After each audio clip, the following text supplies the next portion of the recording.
Our Lady's Child, The Brothers Grimm. Near a great forest dwelt a woodcutter with his wife, who had an only child, a little girl 3 years old. They were so poor, however, that they no longer had daily bread, and didn't know how to get food for her. One morning the woodcutter went out sorrowfully to his work in the forest, and while he was cutting wood, suddenly there stood before him a tall and beautiful woman, with a crown of shining stars on her head, who said to him, "I am the Virgin Mary, mother of the child Jesus. You are poor and needy. Bring your child to me. I will take her with me and be her mother and care for her."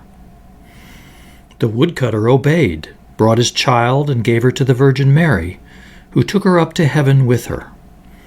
There the child fared well, ate sugar cakes and drank sweet milk, and her clothes were of gold, and the little angels played with her. And when she was 14 years of age, the Virgin Mary called her one day and said, "Dear child, I am about to make a long journey, so take into your keeping the keys of the 13 doors of heaven. 12 of these you may open, and behold the glory which is within them, but the 13th, to which this little key belongs, is forbidden. Beware of opening it, or you will bring misery on yourself." The girl promised to be obedient, and when the Virgin Mary was gone, she began to examine the dwellings of the kingdom of heaven. Each day she opened one of them, until she had made the round of the 12. In each of them sat one of the apostles in the midst of a great light, and she rejoiced in all the magnificence and splendor, and the little angels who always accompanied her rejoiced with her. Then the forbidden door alone remained, and she felt a great desire to know what could be hidden behind it, and said to the angels, "I will not quite open it, and I will not go inside it, but I will unlock it so that we can just see a little through the opening." "Oh no," said the little angels, "that would be a sin.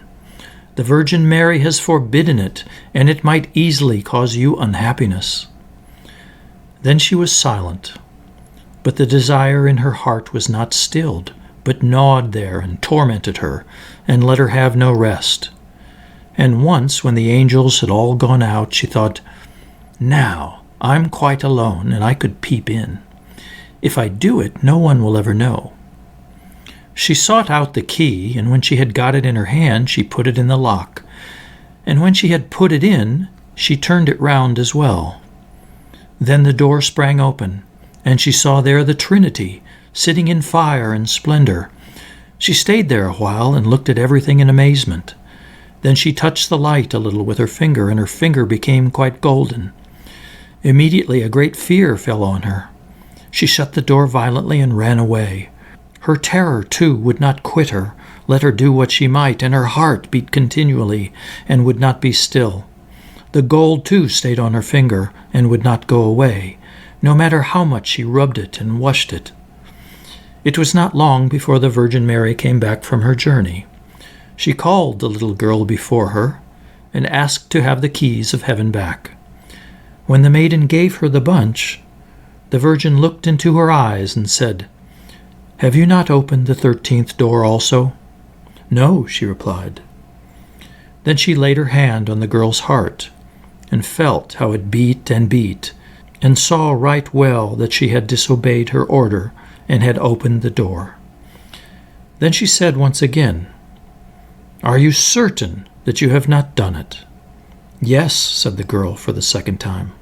Then she perceived the finger which had become golden from touching the fire of heaven, and saw well that the child had sinned, and said for the third time, "Have you not done it?" "No," said the girl for the third time. Then said the Virgin Mary, "You have not obeyed me, and besides that you have lied. You are no longer worthy to be in heaven." Then the girl fell into a deep sleep, and when she awoke she lay on the earth below, and in the midst of a wilderness. She wanted to cry out, but she could bring forth no sound. She sprang up and wanted to run away, But wherever she turned herself, she was continually held back by thick hedges of thorns, through which she could not break.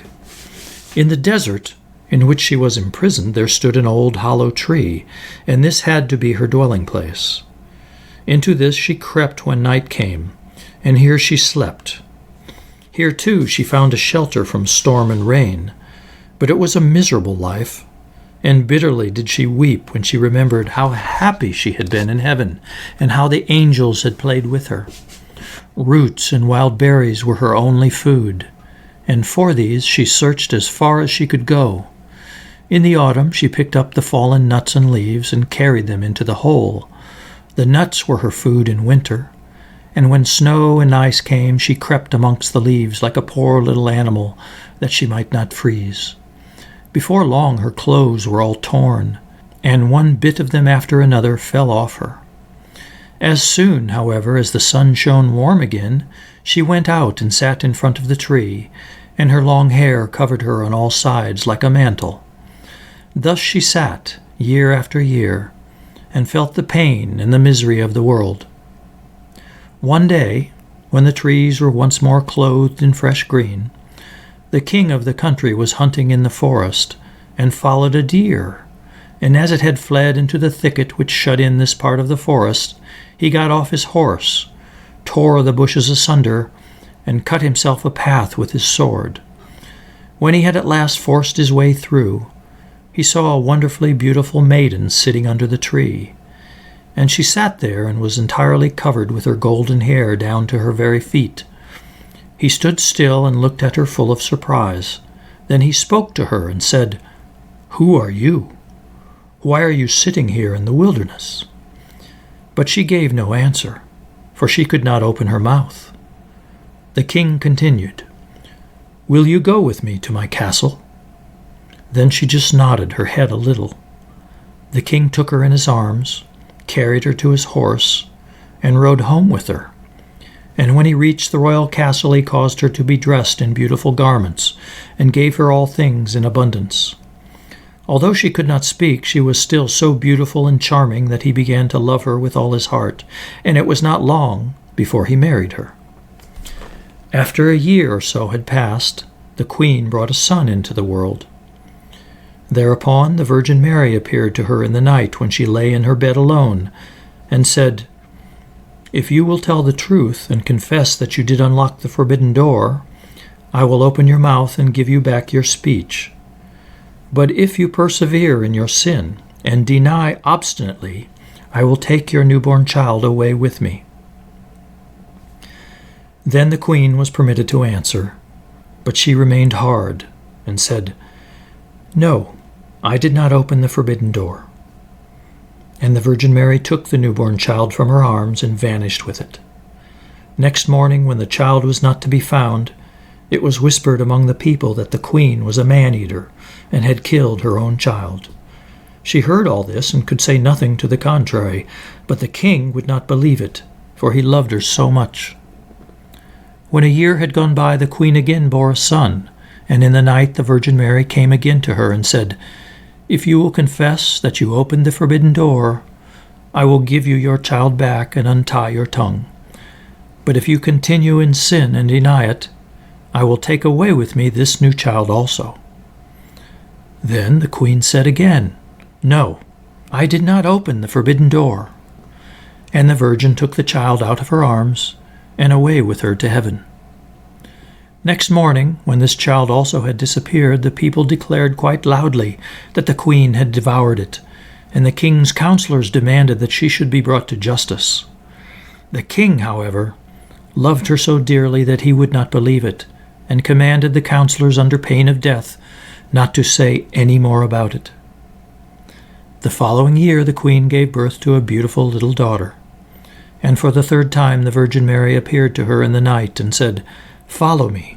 She took the queen by the hand and led her to heaven, and showed her there her two eldest children, who smiled at her and were playing with the ball of the world. When the queen rejoiced at this, the Virgin Mary said, "Is your heart not yet softened? If you will own that you opened the forbidden door, I will give you back your two little sons." But for the third time the queen answered, "No, I did not open the forbidden door." Then the virgin let her sink down to earth once more, and took from her likewise her third child. Next morning, when the loss was reported abroad, all the people cried loudly, "The queen is a man-eater, she must be judged." And the king was no longer able to restrain his counselors. Thereupon a trial was held, and as she could not answer and defend herself, she was condemned to be burned alive. The wood was got together, and when she was fast bound to the stake, and the fire began to burn around about her, the hard ice of pride melted. Her heart was moved by repentance, and she thought, "If I could but confess before my death that I opened the door." Then her voice came back to her, and she cried out loudly, "Yes, Mary, I did it." And straightway rain fell from the sky and extinguished the flames of fire, and a light broke forth above her. And the Virgin Mary descended with the two little sons by her side and the newborn daughter in her arms. She spoke kindly to her and said, "He who repents his sin and acknowledges it is forgiven." Then she gave her the 3 children, untied her tongue, and granted her happiness for her whole life.